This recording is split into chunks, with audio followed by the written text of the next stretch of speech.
Marshall. Welcome to the world of eerie imagination. The fear you can hear. Vendetta. The very word itself invokes dread and strikes a mood of brooding terror. But to live on the island of Corsica, home of the vendetta, is to be steeped in the tradition of violent massacres and the fatalistic expectation of ferocious vengeance as a way of life. At least it would have been so just 100 years ago when these famous words were first written. It was a hand. A man's hand. Not a skeleton hand, all bright and clean, but a hand black and desiccated, with the yellow nails, the naked muscles, and traces of blood upon the bones at the point where they had been severed as with the blow of an axe about the middle of the forearm.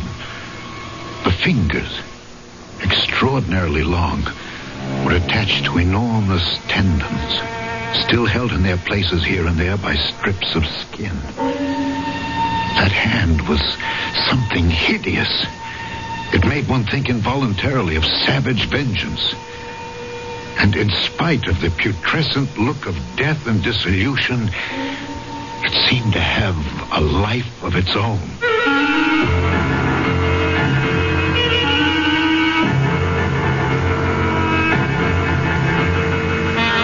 Our mystery drama, The Hand, was especially adapted from the Guy de Maupassant classic for the Mystery Theater by Ian Martin and stars Alexander Scourby.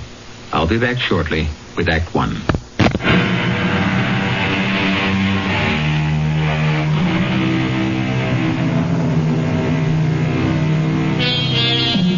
At the time of the bizarre and terrifying affair of The Hand, Henri Donnet was a police magistrate in Ajaccio, a charming little white city nestled on the edge of a beautiful gulf, shut in by lofty mountains.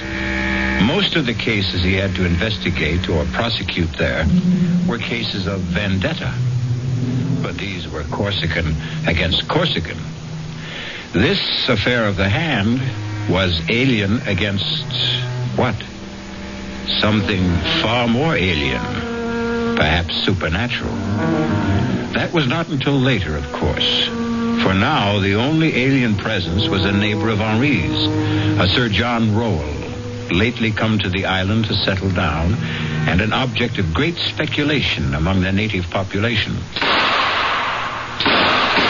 Well, there goes my new neighbor again. Does he go hunting at twilight? No, Bernard.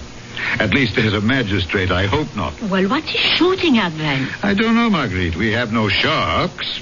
The wolves and other predators stay in the mountains, and he's not been here long enough to start a vendetta.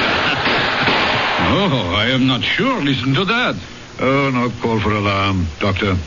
I'm quite sure your services will not be needed. It is the same pattern night and morning. Well, Henri, then what is he shooting at? A target, I suppose. He's keeping his eye sharp. But for what? Ah, now, that is the question. Have you seen him? He is immense and very powerful. And he doesn't encourage visitors. He has 2 huge Alsatian hounds that look ready for the kill at a word. You are chief magistrate and in a far better position to judge him than any, Henri. What do you make of him? I don't know. His papers are in order. I have no reason to have any professional interest in him. Well, has he no one to share his loneliness? He has a manservant he brought with him from Marseille. No one else? There was a woman listed on the ship's manifest as his wife. Oh, his wife? Well, I never knew. Well, then, but no one seems to know that. In the months he's been here, no one has seen hide nor hair of her. I've watched these evenings myself, and I've never seen her move from the house. If, indeed, she is inside it.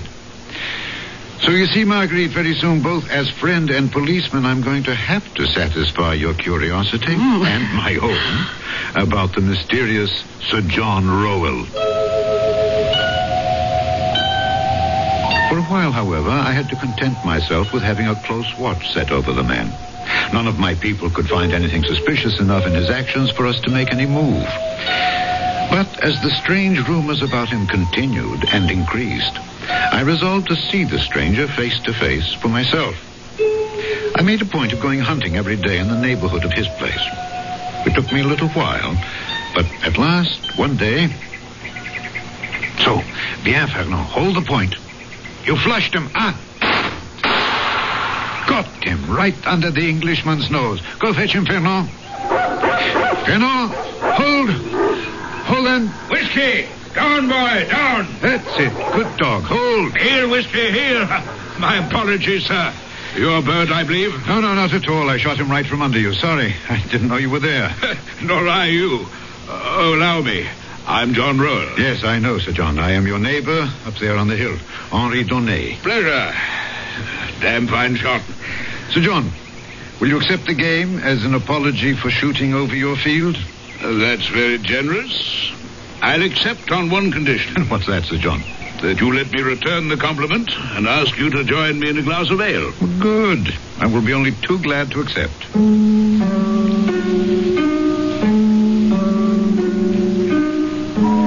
It was less the heat of the day than my professional interest that prompted me to accept the invitation from the tall man with the red hair and beard. Very tall indeed. And also very broad, a sort of placid and polite Hercules. I was most anxious to be able to question him about his life and his projects. Joseph, out here on the veranda. Change your mind and have something stronger? Oh, no. Ale will be perfect. Are you cold, Sir John? Yes, 2 glasses of ale for Monsieur Donnet and myself. Very well, sir. And bring a cut of Stilton and some water biscuits. You like our English cheeses? Oh, yes, I do. We are quite insular enough here on Corsica. It's a rare pleasure to indulge in a foreign taste. I know what you mean. Still, I can't feel that Corsica, or for that matter, anything French is anyway foreign to me. Now, Joseph, splendid. Thank you. Put the tray on the table here. Yes, sir. You can loose the dogs again. It'll be quite safe while I'm with Monsieur Donnet. Very well, sir. Oh, those are the big Alsatians I see occasionally, huh? 2 of them. Yes. They look quite savage and fierce. Do you think perhaps my dog will... Oh, have no fear. Castor and Pollux are as docile as kittens where other animals are concerned. They're trained as man-killers. Huh? And then... only at my command. Your health, Monsieur Donnet? To yours. Delicious. So refreshing. As the view of the sun setting across that blue Mediterranean water. Yes. Does Madame Rowell also share your enthusiasm for your adopted island? Lady Rowell is an invalid. I hope to nurse her back to health here. Oh, if I could suggest the offices of my good friend Dr. Forestier. If a doctor should be needed. Oh, forgive me, I had no desire There's to pry. nothing to pry into. Natural curiosity. I must admit, I do find it hard to cast you in the category of a recluse. Oh, yes. I've traveled a great deal. Africa, India, even America. And as for adventures, yes, I've had plenty of adventures. Oh, yes. Big game hunting, huh? What? Oh, of course. I've hunted them all. Tiger, elephant, rhinoceros, gorilla. The name's a legion. Oh, all very dangerous animals. Terribly so. Not really. When you compare them to the worst of all. Oh, what? What else, Monsieur Donnet? In your profession, you must know him too. Man. Man himself. Hey, Sir John, come quickly. What on earth? Forgive me. I followed Sir John down the front steps of the veranda as he took them 2 at a time and disappeared around the corner of the house. I would have followed him further, except as chance had it, I turned my ankle quite severely on a loose stone after the bottom step. Stopping in momentary pain, the yelp and snarl of the dog suddenly quieted, and I was conscious of the squeak of the front door of the house. Arrested, I looked up to see, framed in the doorway, a tall, emaciated woman with great bruised half circles underlining her eyes that stared with a feverish gleam. She wore a long, loose, trailing peignoir, and with one hand she beckoned towards me while clutching something in the other close beneath her breast. Painfully, I limped back up the steps. Help me. Whoever you are, help me. Lady Roll? Whoever I am, this side of the grave, help me. But how? By sending this letter. Post haste. Oh, but please, I beg of you on all our lives. Don't tell Sir John. Well, I'm afraid, madame, Please, don't refuse me. You're my last, best hope. Hope for what? I cannot stay in case he returns, but please, I beg of you, send my letter. She was gone. Like a wraith, as though she'd never been. But the letter in my hand was real enough. Before I had time to read the person to whom it was addressed, I found myself involuntarily concealing it in my pocket before Sir John, returning, could see it. Nor could I stop to ponder why my impulse had been to accept the lady's part rather than that of my charming and seemingly outgoing host. Why I chose to conceal its existence rather than reveal it. My dear Monsieur Donnet, pray forgive me. I'm most sorry we had to be interrupted. Oh, forgive me for not following you, but I turned my ankle. What happened? Oh, the curse of trying to maintain privacy. The curiosity seeker. A farmer from back in the hills named Deschamps, who passes by here on his daily route, for some unearthly reason came skulking round the back of the house and was cornered by the dogs. But what would he have expected to find here? Heaven knows. I've no secrets worth anyone's concern but my own, as I hope you believe. Or is your presence here today more than just a seeming accident? Are you concealing something from me, sir? I was aware that he wore about his loins an American-style gun belt, and that low on each hip, concealed by the flare of his coattails, were two matched pistols with mother-of-pearl handles, on one of which his right hand rested lightly. The letter in my pocket seemed to burn through the lining as I tried to judge whether it caressed that handle by accident or design.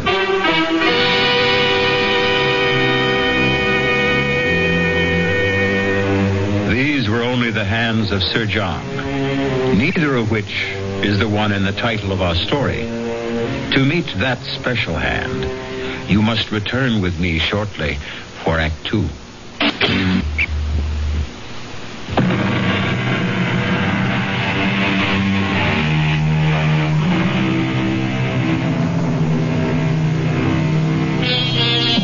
The huge, red-haired and bearded Englishman towers over the small, dapper Frenchman. They are as widely disparate men as you can imagine. One all muscle and vital force, the other elastic, supple, poised always for the counterstroke, like a rapier. Antagonists? No, only in a sense. But whatever their relationship, mutually admiring of each other. Why should you imagine I have anything to conceal? Why, indeed. Come, let's go inside. I'll show you some of the trophies of a roving life, if you'd be interested. But very, of course. Can you stand on your ankle all right? Is it sprained? No. Just a slight twist. From the hall, he led me into his parlor, which ran the length and breadth of the whole house across the back in a great L. His parlor was all hung in black silk, embroidered in gold. The fabric is Japanese work. Yes, but the rest is yours. Not the panels. What's mounted on them? Yes, tiger, lion, black panther. Those I recognize. And elephant tusks, I see. The hippo and he and the rhino are a little large for mounting. The rhinoceros is the most dangerous of all, I suppose. Except, as I told you before. Now, you're not honestly going to tell a policeman that you're a manhunter. Not within the confines of civilization, I hope. But I've done a good deal of manhunting, too, in my time. As a soldier? That's a profession, not a sport. I've saved a mount in the center for the ultimate trophy. But never had, shall we say, the courage to make the necessary bag to mount it. I was following the direction of his gaze to a gapingly empty panel in this bizarre and gory collection from the hunt. A panel conspicuous from all the others since it was lined in red velvet, as if in expectance of framing the pièce de résistance. What would you hope to put there? Once, I would have been tempted. Now, nothing. I keep it there to remind me that it could be my own head that poetic justice could have easily decided to frame. Oh, Gad, it's suddenly getting dark. Yes, then I must be off for home. I mustn't hold up your dinner. I've enjoyed our meeting thoroughly. Please, come again. You're always welcome. I am not quite so sure of your Alsatians. Oh, you need have no worry. From now on, they'll treat you as a friend, as I hope I can. As I want to be.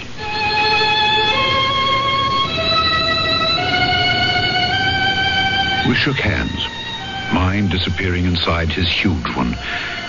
My conscience stinging at me as I fought a battle between Donnet the man and Donnet the policeman. Climbing the hill back to my villa with Fernand frisking along beside me, I tried to tell myself I was only being practical, that I was giving myself time to make my decision. A decision that was tipped by the testimony I received from Michel Deschamps as I questioned him at the barracks the following morning.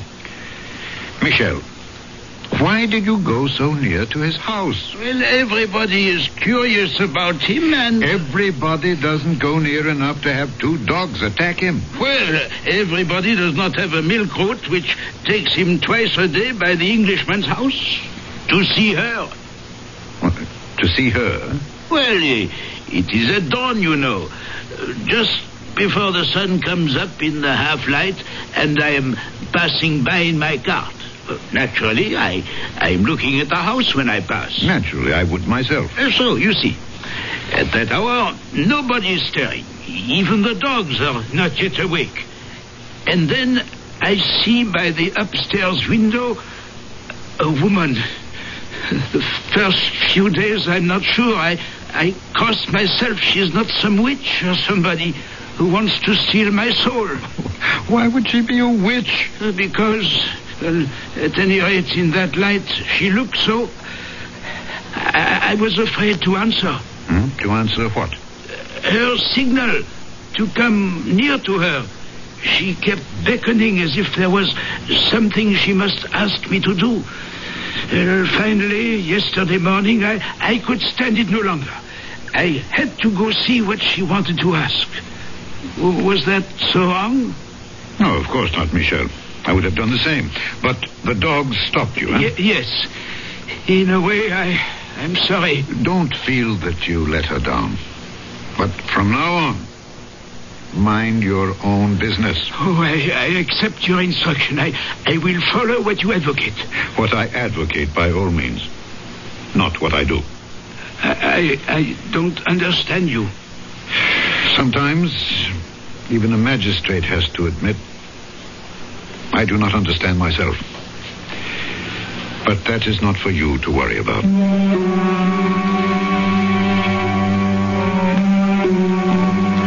That very morning, there was a mail packet sailing. And I sent off the letter, quickly, almost surreptitiously, without looking at the address, except for the fact that it was to the United States of America. And I forgot it, I imagined. And the months went by. Oh, I do think it's very tedious of you, Henri. Madame Forestier. Oh, well, either for reasons of your own, you are protecting our most famous visitor from the rest of us, or, well, he has some hold over you to protect his precious privacy. He has no hold over me. Quite the contrary. But if he wishes to be private, I would be the first to protect his right. Well, on a small island like this, why should he have it any more than the rest of us? Touché. But if he can, why shouldn't he? Oh, Henri, you know I don't know how to answer that. All I want to know is, do I have any hope that they might attend my garden fete next month? They? Well, there is a Madame Roel.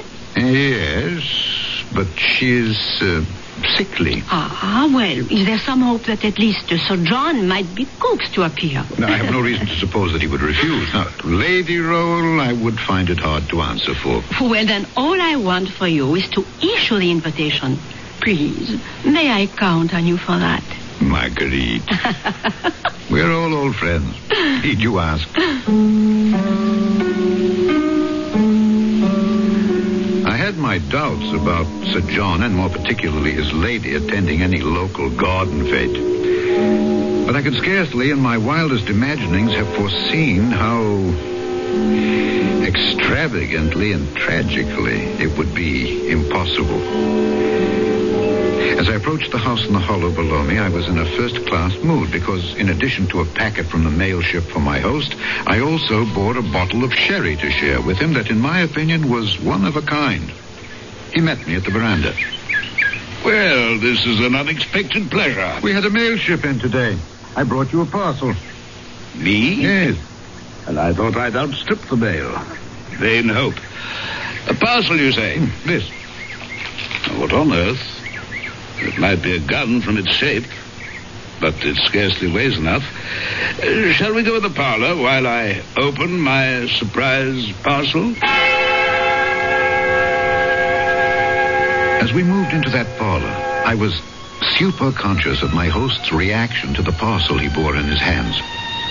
Although there was no superscription from the sender, I had an infallible feeling that he sensed exactly where it had come from. That somehow I was accidentally part of a climax in the life of this strange and vital man. We've talked about my trophies, Monsieur Donnet. Yes. The ones I've mounted, the others too clumsy and large to render that way. Yes. And the third and different class, so far I've had no right nor courage to mount. What are you saying, Sir John?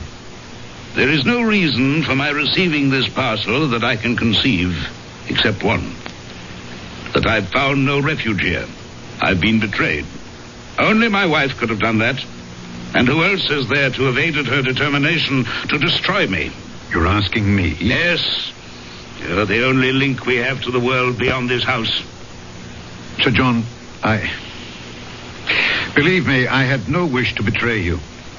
I'm sure of that. The day we met, your wife, while you were calming the dogs, your wife asked me to send a letter for her. To Richard Roll? Well, I must admit I did not read the address. I did notice that it was to the United States of America. I meant no harm. He meant no harm. Like Pandora, who naively opened a chest to loose pestilence and all the evils of the world to plague mankind, he meant no harm. It seemed a simple and reasonable request. So you exceeded. No doubt she also asked you to conceal the fact of the letter from me. Yes, I am afraid she did. Were you sorry for her ravaged looks, her haunted eyes? Did you picture me as some monstrous jailer, condemning her to a life of solitary confinement? Sir John, I can only defend my action by telling you that at the time she did engage my sympathy. I told you, I believe, that my wife was not in the best of health. Yes, but... The fault perhaps was all mine. I should have told you that she is insane. Oh, I'm so sorry. A little late for that. Done. You may have sealed her death warrant. Perhaps even mine. Good God, what do you mean? This parcel from America. Would you like to see what evil out of hell your acceding to that simple and reasonable request has set loose? Sir John, You have involved yourself in this on a personal level. Now I want to involve you on a professional one. As police magistrate, I want you as witness when I open this gift from America. The outer wrapping. Now what do you see? A box. And within it? Something wrapped in canvas. You wrinkle your nose against the smell? Yes, it's very strong. And very familiar? Yes, formaldehyde. Which is used to preserve flesh from mortifying. There's a drawstring on the canvas, which I'm opening. And I'm about to show you my present from the other side of the world. You sound as if you know what it is. I only wish to God I thought I didn't. I echoed the same wish. But it didn't change the contents. It was a hand. A man's hand. Not a skeleton hand, all bright and clean, but a hand black and desiccated, with traces of blood upon the bones at the point where they had been severed as with the blow of an axe about the middle of the forearm. The fingers, extraordinarily long, were attached to enormous tendons still held in their places by strips of skin. Flayed as it was, that hand was something hideous. It made one think involuntarily of savage vengeance. And in spite of the putrescent look of death and dissolution it had, it seemed to have a life of its own.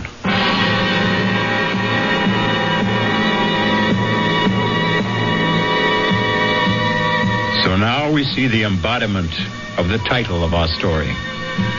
A poor choice of words, since nothing can be more disembodied than a severed hand.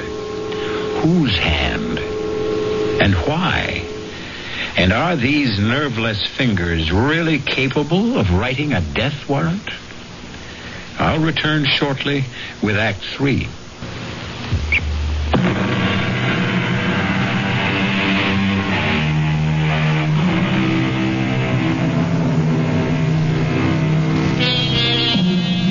In sick horror, his stomach churning with revulsion, Monsieur Donnet looks at the loathsome object spilled on the desk between him and Sir John.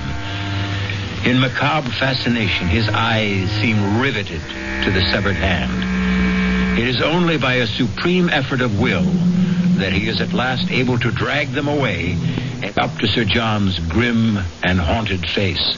What is it? The hand of a thief. But why? Why is it sent to you? So that there'll be no mistake in my mind who sends it. You said before, Richard Roll. A relation? My twin brother. Younger by less than an hour. As the firstborn, I acceded to the title. The barony was mine, and the living that went with it. Richard had nothing, except my bounty. Our whole life was a gigantic struggle for supremacy. He, because I denied it him. I, because I had to hold it. If you had everything and he had nothing, what chance did he stand against you? Well, I'm English, and I believe in fair play. I couldn't share the title, but I made sure the living was shared equally. I'm not ill-favored, and I'm exceptionally powerful and large. But Richard was taller by 2 inches, stronger by far, and a wild and darkly handsome man that stirred women to a passion beyond their senses. Until Claire. Madame Roll? My wife, yes. Whatever her true name should be now. When we were married, my brother Richard emigrated to the States. And you have never seen him since? Oh, yes, I have seen him. I'd hoped for the last time. Will you forgive me now? There's been too much talk, and I must find a place to hang my latest trophy. To hang it? You can't... I think I've had quite enough interference from you in my affairs, Monsieur Donnet. I must ask you to leave my house. You're no longer welcome.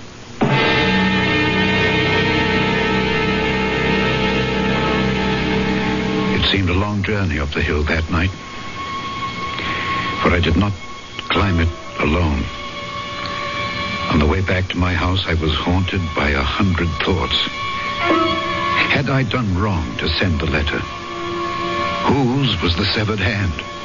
What was the mystery of Sir John's retirement? And what motivated the vendetta of his brother against him? Old jealousies? Or was it all as simple as chercher la femme? Certainly, she would not be hard to find. It must be the Lady Roll, if a woman was at the heart of it all. Only one thing I could be sure of now. that I should not be seeing him again. But I was badly mistaken about that. Well, Joseph, what brings you here? Begging your honour's pardon, Mr. John asked if it would be convenient for you to wait on him this evening. Of course, when? If it would suit your honour, now would be fine. It suits me.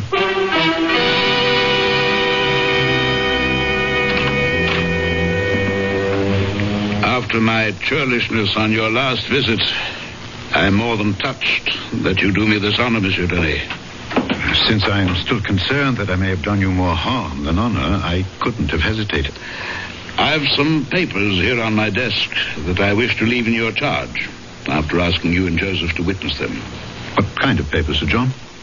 My last will and testament, some property assignments, the legal debris that follows sudden death. Joseph? Yes, Sir John. Will you sign here and here? Yes, sir. Is there all this immediacy, sir? In the midst of life, are we not all equally in the midst of death? Thank you, Joseph. You may go. Yes, Sir John. Now, you, Monsieur Denis? If you want me to. But I see no reason why. Whatever polite disclaimer was on my lips, it was frozen at that moment as my eyes fell on a blood-chilling sight.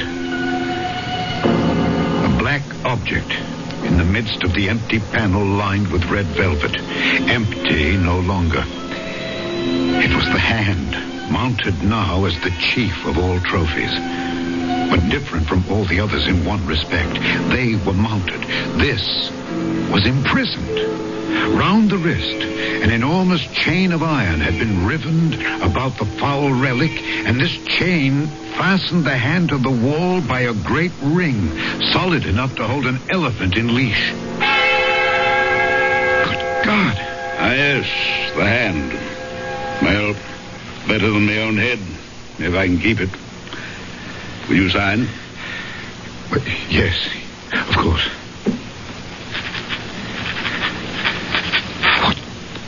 What is it? That hand? That was part of my best enemy. It was cut off with a saber. Good thing for me, I can tell you. It's huge. Enormously powerful. The man must have been very strong. And so far, I've proved stronger. I put the chain on the hand to hold it. The chain is no use now. The hand can't get away. The chain is necessary. This hand always tries to get away.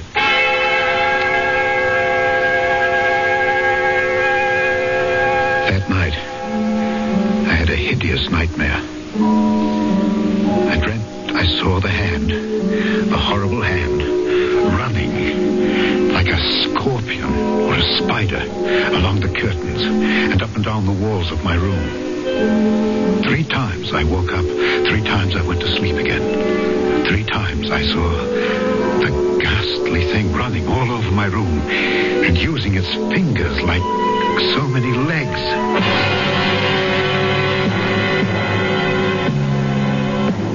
The next morning, I was awakened by the news that Sir John Roll had been murdered during the night. For God's sake, Bernard, act like a doctor instead of some frightened schoolgirl.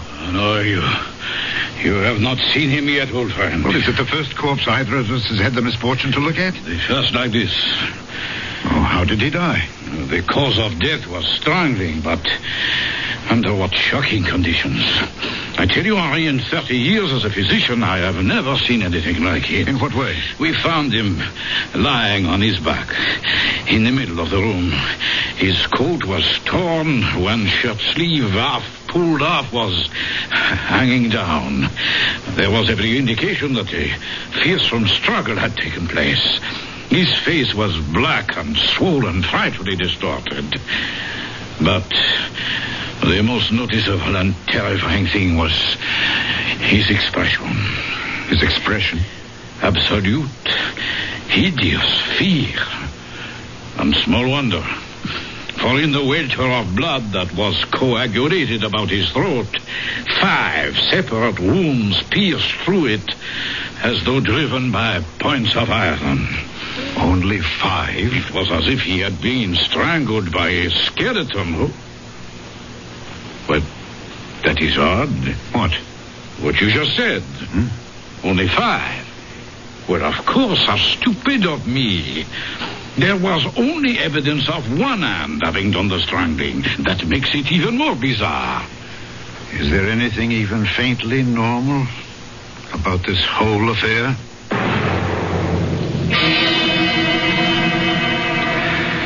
Now, Joseph, you heard no unusual noise during the night. Oh, no, monsieur le magistrate. You sleep where? Well, here in that little room off the kitchen there. And there was no sound from the dogs all night long? Oh, no, sir. Yet if a stranger had approached the house... Oh, those dogs would have torn him apart if he was a stranger. But they were quiet? You would have heard them if they had not been, huh? Well, I'm a very light sleeper. Yeah. Did you sleep late this morning? No. I'm awake before cocks crow, you see. So many things to be done. Water to be drawn, the fire to be laid. Yes. And that's what you were busy with when Lady Rowell left the house? Well, I was already preparing breakfast for Sir John and a tray to bring up to... you see, that's why I was so surprised when she walked into the kitchen fully dressed. And what did you say to that? Well, it's not my place to ask. I just said, what do you want? And? Well, she said she didn't want anything. Just that she was feeling better. And if Sir John should ask about her, she was off for a little walk along the beach. Oh, that didn't strike you as peculiar? Oh, it most certainly did. And did she go towards the beach? Well, I would have thought so. I didn't actually check on it. Why? You're not aware that she's disappeared? Oh, no, sir. We'll leave that for a moment. All right, then what did you do then? Well, once I had everything simmering like for breakfast, I went up to Sir John's room to assist him in his toilet. You were in this habit? Every morning, regular as clockwork. Continue. Well, he wasn't there, sir. His bed hadn't been slept in. Turned down just the way I left it the night before. So, I became alarmed. Everything was out of sorts, you see. I see. And then you came downstairs and found him? That's right. Oh, covered with blood from head to foot. It just don't signify. Now, what does that mean? Well, you knew, Sir John, sir, if ever there was a man built and ready to take care of himself, it was he. Why, he never slept without having loaded pistols or revolvers within arm's reach. And he knew how to use them. Yes. Have you any idea who killed him? Oh, no, sir. Could it have been Lady Rowell? Not a chance, sir. I met her once. She was a tall woman. Oh, but wasted away, Your Honor, and weak as a kitten. Then who? I don't know, sir. I don't even want to know. Neither did I. Or at least to check on what was in my mind. But I had a duty to my position, and I must admit a morbid drive to support my supposition. He was lying, just as he is now, on this carpet here. That's right, sir. His feet pointed in the same direction. Toward the door. And his head? As it is, sir. Towards the panel directly ahead of you.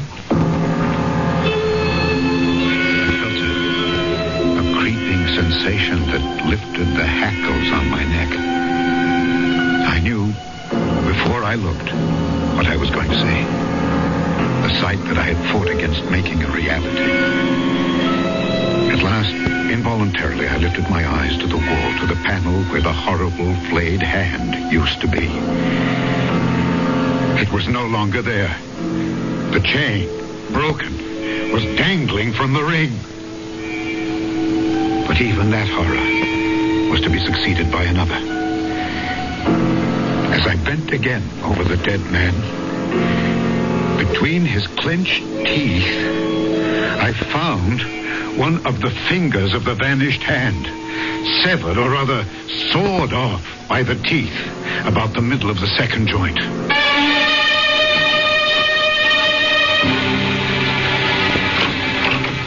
Henri, forgive us for violating the sacred precincts of your police office, but the axle of my carriage is broken and we are here to beg you to carry us home. If you're ready to go. I'm always at your service. And tonight, since it grows dark early these evenings, I will welcome company. But surely you're not still brooding over Sir John and his vanished lady? The missing Lady Royal I can accept. Our Gulf is beautiful, but the tides are treacherous, and her hold on life at best was tenuous. Perhaps she wanted to end it.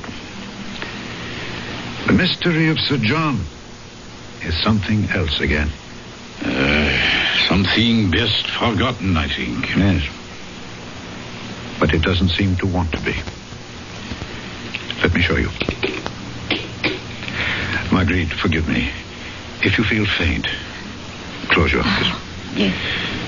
Bernard, you remember you said he might have been strangled by a skeleton? Yes. Yeah. Might he have been strangled by this? Good Lord. So that is the famous hand, huh? Yes, if it were possible, such a hand could have made the wounds on his throat, but...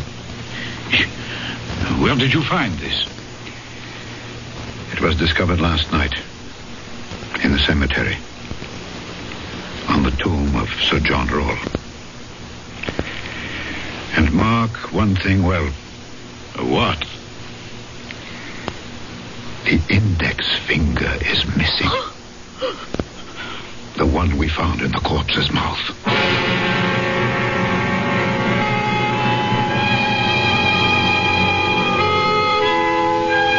The hand of a thief, Sir John Roll said. His brother Richard? But if so, what did he steal? His wealth? His reputation? His wife? And if his brother, in some gargantuan and titanic duel, struck off his hand, and Richard sought vengeance, which of his hands was the instrument that brought an end to the intense and private vendetta? De Maupassant doesn't tell us. Wisely, he leaves that to us to decide for ourselves. I'll be back shortly.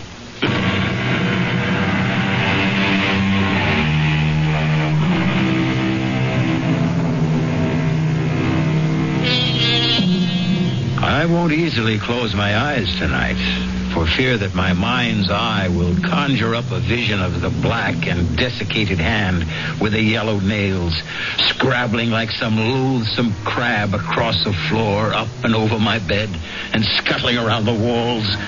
Its 4 good fingers moving like spider legs, the mutilated stump of the 5th like a head. Our cast included Alexander Scorby, Ian Martin, Mildred Clinton, and Guy Sorrell.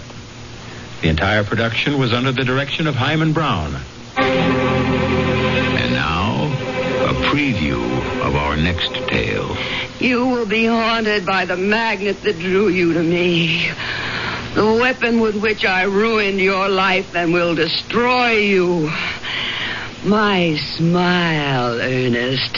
My smile. No. Look at me. Sensuous lips bearing milk white, perfectly matched teeth.